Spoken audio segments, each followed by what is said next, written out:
तर मित्रांनो, तुमचं पुन्हा एकदा नवीन व्हिडिओमध्ये स्वागत आहे। तर आजचा व्हिडिओ हा खूप खास असणार आहे, कारण आम्ही जाणार आहे अशा या ठिकाणी की मी टायटलवरून कळायला असेल तुम्हाला की आम्ही जाणार आहे निगोजला देवीच्या दर्शनासाठी। तसंच मी तुम्हाला पुढे दाखवणार आहे रांजण खळगे। ते पहा तुम्ही, खूपच मस्त व्ह्यू आहे आणि तिथला पुढचा तुम्हाला सगळं मी रांजण खळगे काय असतं काय सगळी माहिती तुम्हाला देणार आहे।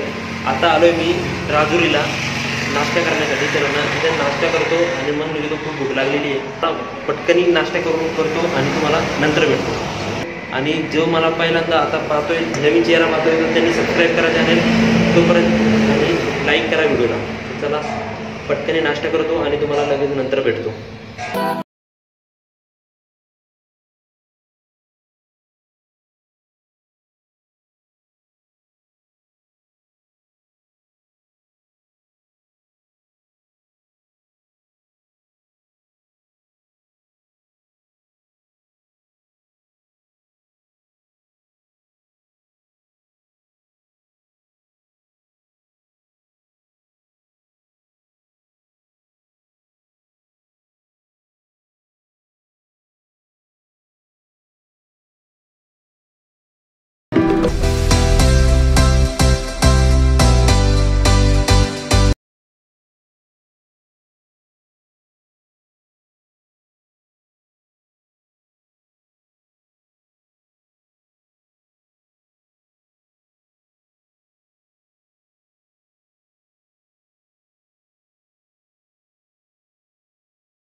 तर मित्रांनो, अशा पद्धतीने आम्ही पोहोचलो आता अर्ध्या रस्त्यात। फक्त अजून 10 किलोमीटर आहे निगोज।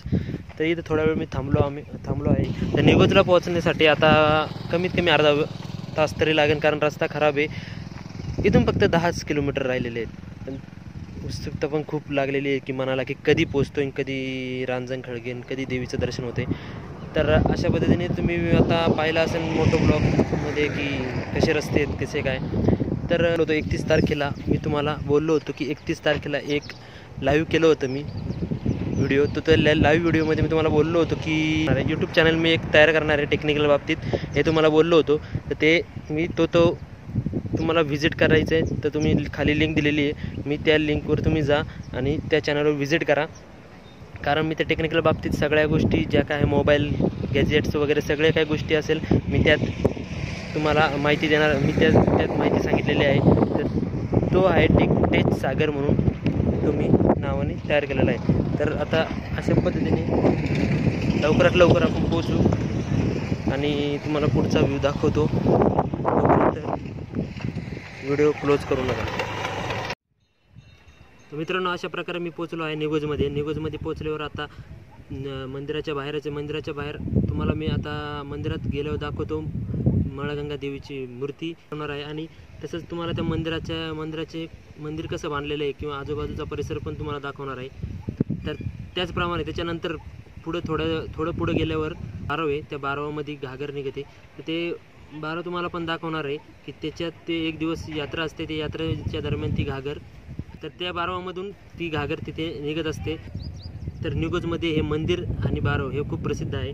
तर चला आता तुम्हाला